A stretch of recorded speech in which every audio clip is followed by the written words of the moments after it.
अस्सलाम वालेकुम। Welcome on Ziyan informative source YouTube channel. दोस्तों, आज की इस वीडियो में हम स्टडी करने जा रहे हैं बेसिक अकाउंटिंग प्रिंसिपल, जो कि अकाउंटिंग की बेस है। आप जो भी बिजनेस ट्रांजैक्शन करते हैं या जो भी क्वेश्चन आप सॉल्व करते हैं, उसमें जो मेथड अप्लाई करते हैं वो क्यों करते हैं, उस क्यों का जवाब आपको इन बेसिक अकाउंटिंग प्रिंसिपल से मिलेगा। तो जो दोस्त अकाउंट्स डिपार्टमेंट में काम करते हैं या अकाउंट्स के स्टूडेंट हैं, तो उनके लिए आज की ये वीडियो बहुत ज़्यादा मुफीद साबित हो सकती है।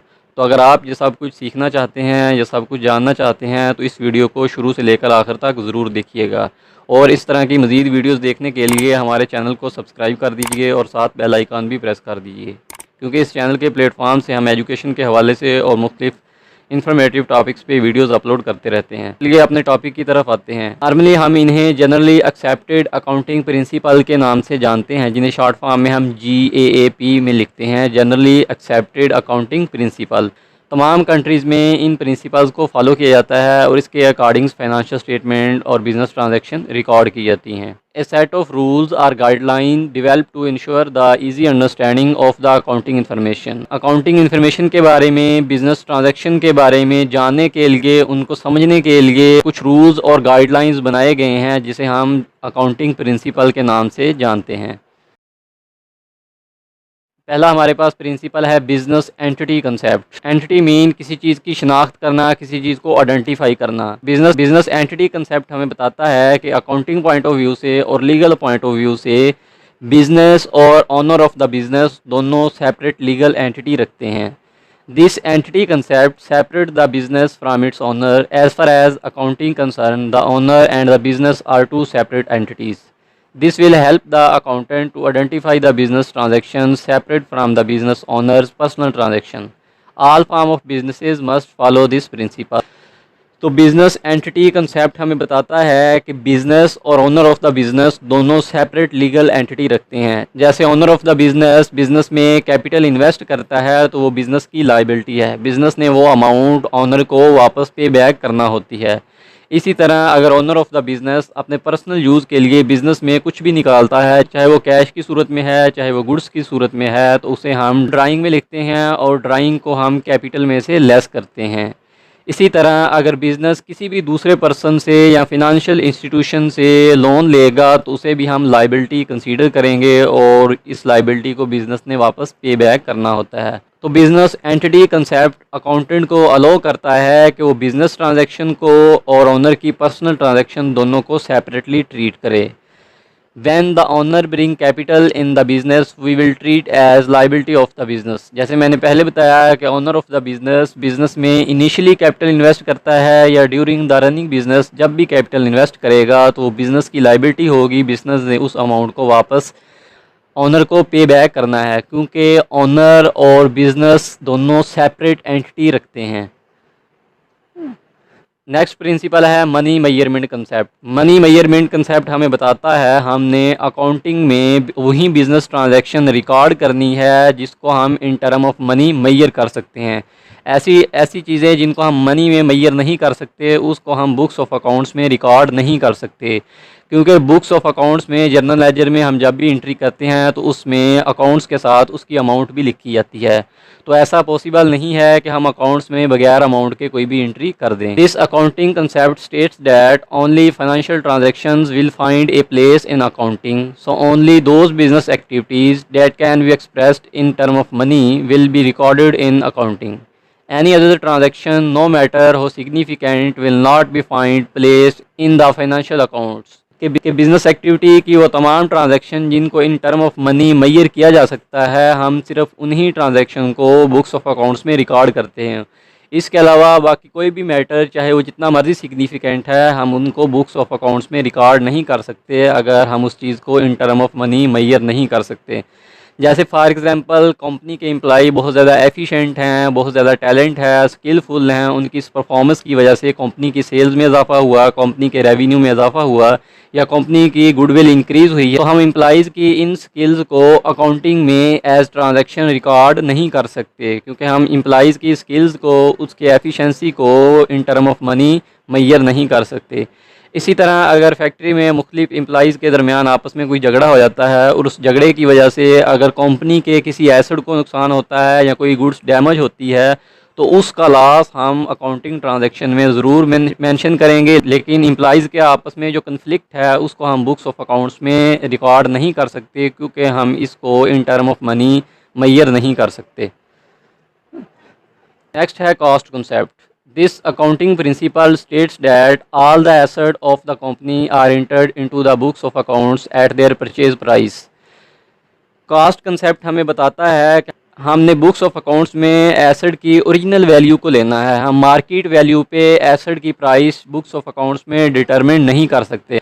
हम जो भी एसेट परचेज़ करते हैं उसकी परचेज़ प्राइस और इसके अलावा उस पर जितने भी एक्सपेंसेस होंगे उनको शामिल करने के बाद जो टोटल कास्ट हमारे पास होगी उसी को ही हम बुक्स ऑफ अकाउंट्स में कंसीडर करेंगे। जैसे फॉर एग्जांपल कंपनी ने प्लांट परचेज़ किया 5 लाख का, उसको फैक्ट्री तक लाने के लिए ट्रांसपोर्ट के एक्सपेंस हो गए, उसको भी हम उसकी कास्ट में शामिल करेंगे। और उस प्लांट को फैक्ट्री में नस्ब करने के लिए इंस्टॉल करने के जितने भी चार्जेस होंगे, लेबर की फ़ीस है, जो भी है, वो सारी चीज़ें हम प्लांट की प्राइस में ऐड करेंगे, प्लांट की कॉस्ट में ऐड करेंगे, जो कि टोटल कास्ट हमारे पास बन गई 5,80,000। तो अब हम बुक्स ऑफ अकाउंट्स में प्लांट की वैल्यू 5,80,000 ही मेंशन करेंगे। इसको हम मार्केट वैल्यू पे डिटरमिन नहीं कर सकते। बाद में अगर इस प्लांट की कीमत इंक्रीज़ हो जाती है मार्केट में या डिक्रीज़ हो जाती है तो हम इसकी वैल्यू को बुक्स ऑफ अकाउंट में इंक्रीज़ या डिक्रीज़ नहीं कर सकते, बल्कि हम इसी अमाउंट पे डेप्रिसिएशन चार्ज करेंगे। और डेप्रिसिएशन चार्ज करने के बाद जो हमारे पास रिमेनिंग अमाउंट होगी उसको हम बुक्स ऑफ अकाउंट्स में बैलेंस शीट में लिखेंगे। फॉर एग्ज़ाम्पल आज से 2 साल पहले हमने बिज़नेस के लिए कोई भी लैंड खरीदी, तब उसकी कीमत थी 50 लाख। आज उसकी कीमत है जी 2 करोड़। तो हम बुक्स ऑफ अकाउंट्स में 50 लाख ही लिखेंगे, 2 करोड़ नहीं लिख सकते अनटिल अनलेस हम उसे सेल नहीं कर देते। हम सेल करके ही उसके रेवेन्यू को बुक्स ऑफ अकाउंट्स में लिख सकते हैं। नेक्स्ट है हमारे पास time period concept. Time period concept हमें बताता है कि हमने बुक्स ऑफ अकाउंट्स और फाइनेंशियल स्टेटमेंट मेंटेन करनी है, उसका एक फ़िक्स टाइम पीरियड होता है। उसी टाइम पीरियड में हमने बुक्स ऑफ अकाउंट्स को क्लोज़ करना होता है और फाइनेंशियल स्टेटमेंट बनानी। नॉर्मली तमाम ऑर्गेनाइजेशन एनुअल बेसिस पे ही अपने बुक्स ऑफ अकाउंट्स को तैयार करती हैं, लेकिन इन सम केस फॉर एग्जांपल हमारा पार्टनरशिप बिज़नेस है, तो जैसे ही पार्टनरशिप बिज़नेस ब्रेकअप होगा तो हमें फ़ौरन उसके अकाउंट्स बनाना होंगे। इसी तरह अगर गवर्नमेंट की स्पेशल इंस्ट्रक्शन है या टैक्स डिपार्टमेंट की कोई भी इंस्ट्रक्शन है कि वो हमसे हमारे अकाउंट्स मांग रहा है, तो उस सूरत में हम अपने अकाउंट्स को क्वार्टरली बेसिस पे या 6 मंथ बेसिस पे भी क्लोज करके उनको इंफॉर्मेशन प्रोवाइड कर सकते हैं। Every organization, according to its needs, choose a specific period of time to complete an accounting cycle. Generally, accounting cycle completed on annual basis. That time period mentioned in the financial statements. Fixed time period facilitate a comparison of the performance and allow stakeholder to get timely information. तो तमाम organisation में accounting cycle का एक fix time period होता है। उसी time period के अंदर ही बुक्स ऑफ अकाउंट्स को नॉर्मल कंडीशन में क्लोज़ किया जाता है। तो बुक्स ऑफ अकाउंट्स का जो टाइम पीरियड होता है वो फाइनेंशियल स्टेटमेंट में मेंशन होता है कि ये फ़लाँ पीरियड से लेकर फ़लाँ पीरियड तक की है। फ़िक्स टाइम पीरियड से हम कंपनी की परफॉर्मेंस को उसके प्रीवियस ईयर की परफॉर्मेंस के साथ कंपैरिजन कर सकते हैं। अगर हमारा टाइम पीरियड चेंज होता रहेगा, कभी हम साल की स्टेटमेंट बना रहे हैं, कभी 6 माह की बना रहे हैं, तो साल की स्टेटमेंट को और 6 माह की स्टेटमेंट को हम आपस में कंपेयर नहीं कर सकते। नेक्स्ट प्रिंसिपल है dual aspect concept. Dual aspect is the basic principle of accounting. For every credit there must be a corresponding debit, so every transaction we record must have a two effect. This is the core concept of the double entry system of accounting.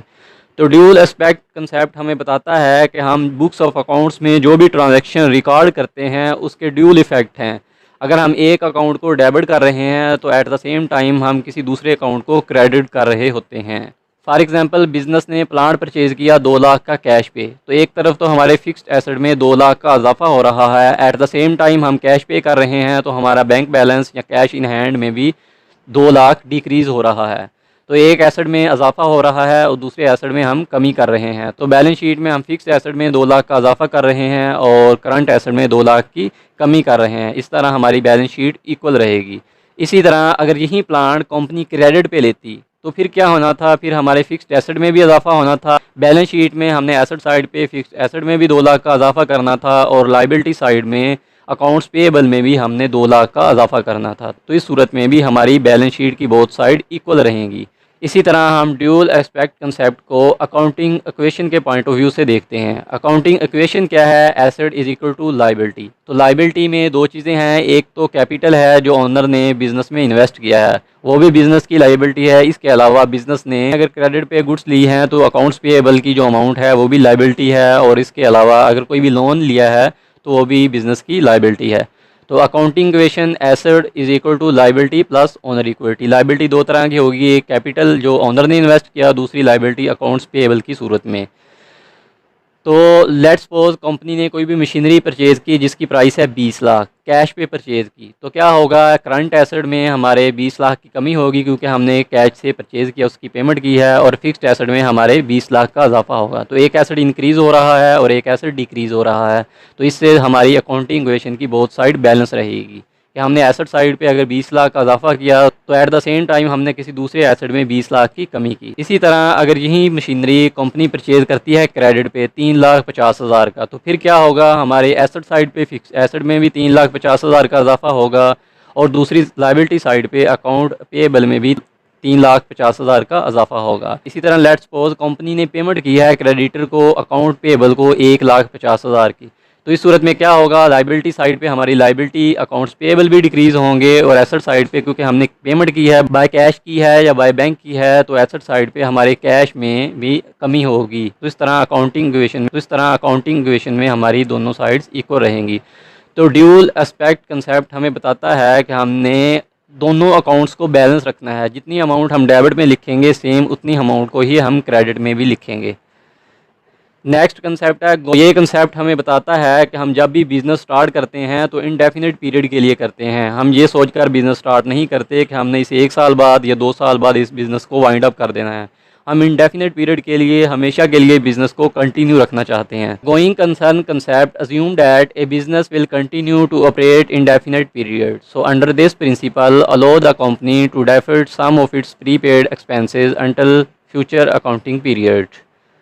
Otherwise all the expenses and liabilities would be accelerated into the current period. क्योंकि हम अपने business को continue रखना चाहते हैं तो going concern principal के behalf पे हम अपने प्री पेड एक्सपेंसेस को या लॉसेस को नेक्स्ट ईयर में कैरी करते हैं। फॉर एग्जांपल एक एसेट की वैल्यू है 80,000, लेट्स सपोज इस एसेट की एज है 10 ईयर, तो हम हर साल इस पे डेप्रिसिएशन चार्ज करने के बाद जो हमारे पास रिमेनिंग अमाउंट होगी उसको हम नेक्स्ट ईयर कैरी करेंगे बैलेंस शीट में। तो बेसिकली गोइंग कंसर्न कंसेप्ट हमें अलाउ करता है कि हम अपने प्रीपेड एक्सपेंसेस को, अपने लॉसेस को नेक्स्ट ईयर में कैरी कर सकें। नेक्स्ट है रियलाइजेशन। नेक्स्ट अकाउंटिंग में हम सिर्फ उन्हीं ट्रांजैक्शन को रियलाइज़ करेंगे या उन्हीं रेवेन्यू को रिकॉग्नाइज। फॉर एग्जांपल हमने किसी पार्टी से पेमेंट ले ली है, उसके अगेंस्ट अभी तक हमने सर्विसेज प्रोवाइड नहीं की, तो उस अमाउंट को हम रेवेन्यू रिकॉग्नाइज नहीं कर सकते जब तक हम सर्विसेज प्रोवाइड नहीं कर देते। इसी तरह अगर हमने सेल किया लेकिन गुड्स हमने बायर तक नहीं पहुंचाई तो उस सेल को भी हम रिकॉग्नाइज नहीं कर सकते जब तक गुड्स बायर के गोदाम तक नहीं पहुंच जाती। तो realisation accounting concept states that the revenue is only recognised when it is realised. Revenue is the cash inflow for a business arising from the sale of goods and services. Only we resume this revenue as realized when the goods or services received by the buyer. In other words, revenue earned will be recorded when it is actually earned, whether cash received or not. तो revenue को हम तभी record करेंगे जब actually हम उसे earn कर लें। तो रियलाइजेशन कंसेप्ट या रेवेन्यू रिकॉग्नाइजेशन कंसेप्ट हमें बताता है कि हमने बुक्स ऑफ अकाउंट में सिर्फ उन्हीं ट्रांजैक्शन को इंटर करना है जिसको हमने अर्न कर लिया है। जी नेक्स्ट है matching concept. Matching concept states that the revenue and the expenses of the transaction should be included in the same financial period. So to determine the income of a period, all the revenues and expenses must be included. This concept follows the realization concept. First the revenue recognized and then we match the cost associated with the revenue of the same financial period. Matching principle हमें बताता है कि हमने books of accounts में revenue और expenses same period के लेने हैं। हम ये नहीं कर सकते कि हम फाइनेंशियल स्टेटमेंट बना रहे हैं 2018 की और उसमें 2019 के एडवांस एक्सपेंस को भी इंटर कर दें, ऐसा नहीं हो सकता। हम जिस पीरियड के रेवेन्यू रिकॉर्ड कर रहे हैं उसी फाइनेंशियल पीरियड के ही हम एक्सपेंसेस क्लेम करेंगे। लेट्स सपोज हमारे पास सीजनल बिजनेस है, फॉर एग्जांपल कॉटन का बिजनेस है, तो हमारी सेल हुई है 5 मंथ की 50 लाख और इस 5 मंथ में हमारे एक्सपेंसेस हुए हैं 8 लाख और बाकी जो 7 मंथ हैं उसमें हमारी कोई भी सेल नहीं हुई, लेकिन पूरे साल के कुल एक्सपेंसेस है हमारे पास 15 लाख। तो इस सूरत में हम क्या करेंगे, हम पूरे साल के एक्सपेंसेस इसमें क्लेम करेंगे, चाहे पूरा साल हमारी सेल हुई है या नहीं, हम एक्सपेंसेस पूरे साल के ही क्लेम करेंगे। और मैचिंग प्रिंसिपल भी हमें यही बताता है कि आप जिस पीरियड का रेवेन्यू ले रहे हैं उसी पीरियड के आपके टोटल एक्सपेंस आप क्लेम करेंगे। तो बेशक हमारी 7 मंथ में कोई भी सेल नहीं हुई, लेकिन उस पीरियड में हमारी 5 मंथ में जो सेल हुई है उस पे हम पूरे साल के एक्सपेंसेस को क्लेम करेंगे। फुल डिस्क्लोजर कंसेप्ट, तो फुल डिस्क्लोजर प्रिंसिपल हमें बताता है कि हमने फिनंशियल स्टेटमेंट से रेलिवेंट जितनी भी इंफॉर्मेशन है वो सारी हमने डिस्क्लोज करनी होती है। हम कंपनी के बेनिफिट्स के लिए किसी भी इंफॉर्मेशन को, किसी भी फिनंशियल ट्रांजैक्शन को ओमिट नहीं कर सकते, छुपा नहीं सकते। This concept states that all the relevant information will be disclosed in the financial statements. A lot of external users depend on these financial statements for their information to making investing decisions. So no information, transaction, etc. of relevance to any of them will be omitted from these statements for the benefits of the company.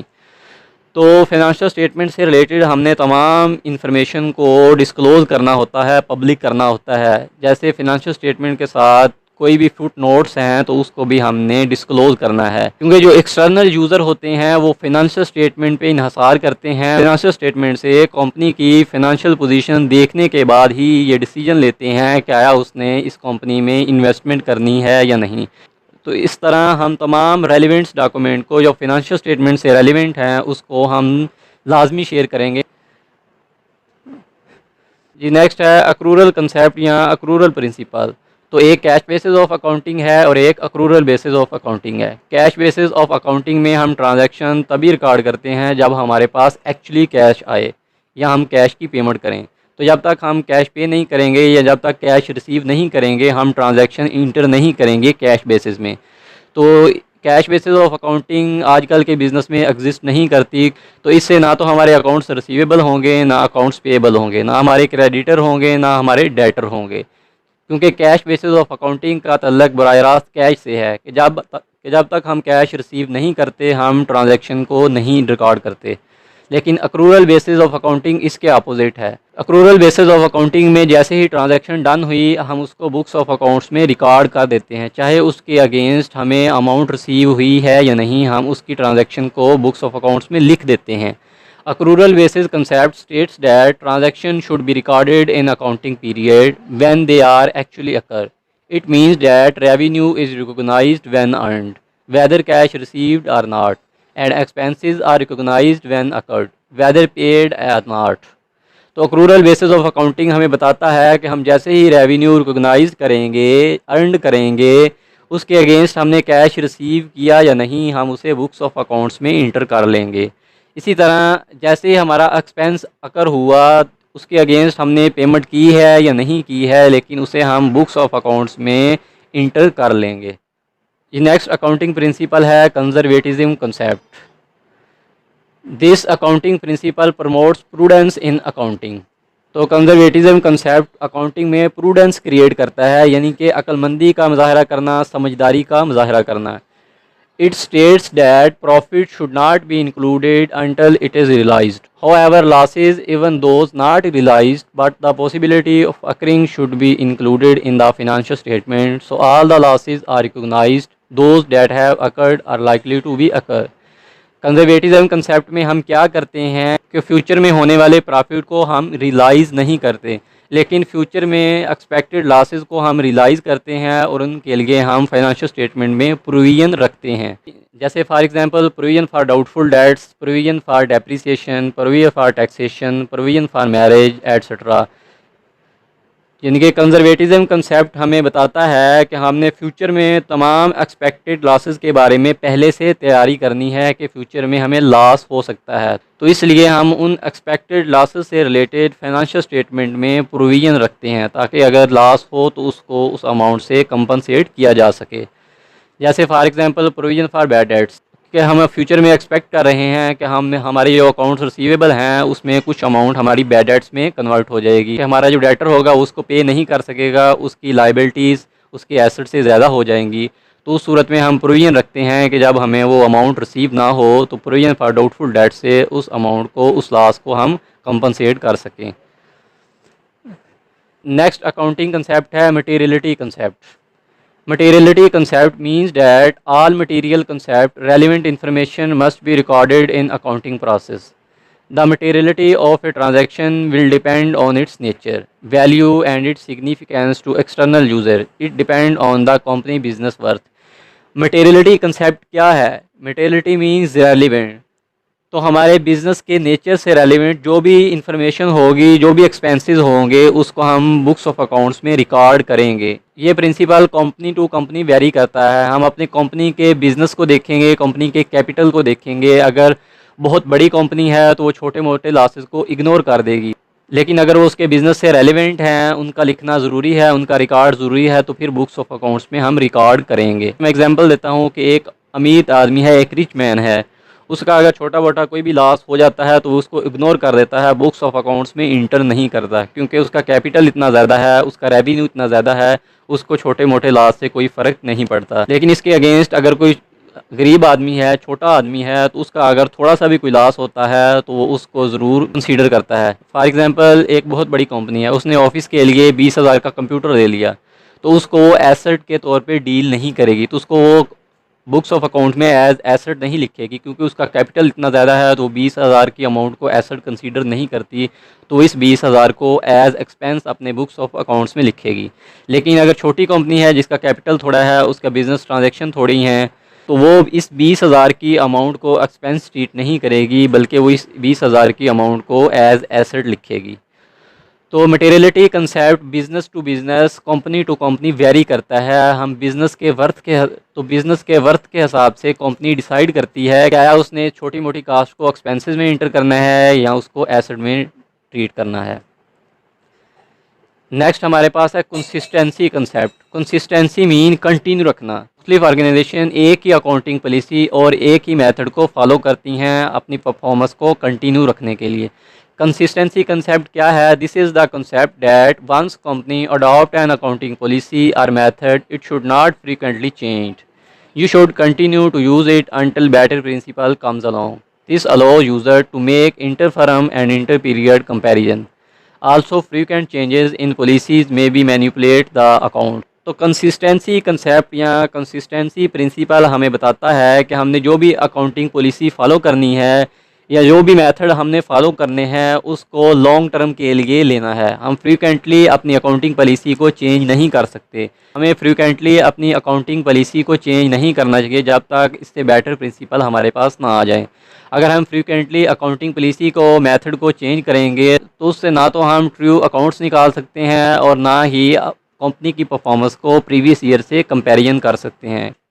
तो this allow to make inter firm and inter period comparison, कि अगर हमारी accounting policy में, हमारे method में consistency होगी तो हम कंपनी की परफॉर्मेंस को प्रीवियस ईयर से भी कंपेयर कर सकते हैं और अपने कंपेटिटर के साथ भी कंपेयर कर सकते हैं। तो फ्रीक्वेंटली अगर हम अकाउंटिंग पॉलिसी में या मेथड में चेंजेस करेंगे तो उससे हमारे अकाउंट्स मैन्युपुलेट होंगे, वो ट्रू रिजल्ट हमें नहीं देंगे। जी, objectivity concept. Finally, we come to the last accounting principle. This principle states the obvious assumption that the accounting transaction should be objective, free from any bias of the person recording it. So each transaction should be verifiable by supporting documents like vouchers, letters, invoices, challans, etc. तो objectivity concept हमें बताता है कि हमने books of accounts में जो भी transaction record करनी है उसके अगेंस्ट हमारे पास वैलिड प्रूफ होना चाहिए। किसी भी शख्स के कहने पर कोई भी ट्रांजैक्शन रिकॉर्ड नहीं कर सकते, बल्कि अकाउंटेंट बुक्स ऑफ अकाउंट्स में जो भी ट्रांजैक्शन रिकॉर्ड करेगा उसके अगेंस्ट वेरीफाइड सपोर्टिंग डॉक्यूमेंट्स होगा, जैसे वाउचर्स है, लेटर्स हैं, इनवाइसेस हैं, चलान्स हैं। तो उस वेरीफाइड डॉक्यूमेंट्स को सोर्स बनाकर ही बुक्स ऑफ अकाउंट्स में हम ट्रांजैक्शन कर सकते हैं, इंट्रीज कर सकते हैं। तो आज के सेशन में इतना ही। आई एम श्योर आज का टॉपिक आप लोगों को अच्छी तरह समझ आ गया होगा। फिर भी अगर आपका किसी भी किस्म का क्वेश्चन है अकाउंटिंग प्रिंसिपल के हवाले से या अकाउंट्स के हवाले से, कोई भी क्वेश्चन है तो आप कमेंट सेक्शन में मुझसे पूछ सकते हैं। मैं एज अर्ली एज़ पॉसिबल आप लोगों को रिप्लाई करने की पूरी कोशिश करूँगा। और अगर वीडियो अच्छी लगी है तो लाइक ज़रूर कीजिए और अपने दोस्तों के साथ शेयर भी कीजिए। और जो दोस्त चैनल पे न्यू हैं उनसे गुजारिश है कि हमारे चैनल को सब्सक्राइब करें और साथ बेल आइकन भी प्रेस कर दें, क्योंकि इस चैनल के प्लेटफॉर्म से हम वक्तन फ़वक्तन एजुकेशन के हवाले से और डिफरेंट इन्फॉर्मेटिव टॉपिक्स पे वीडियोस अपलोड करते रहते हैं। जी तो दोस्तों, मिलते हैं नेक्स्ट वीडियो में एक नए टॉपिक के साथ। तब तक के लिए अल्लाह हाफिज़।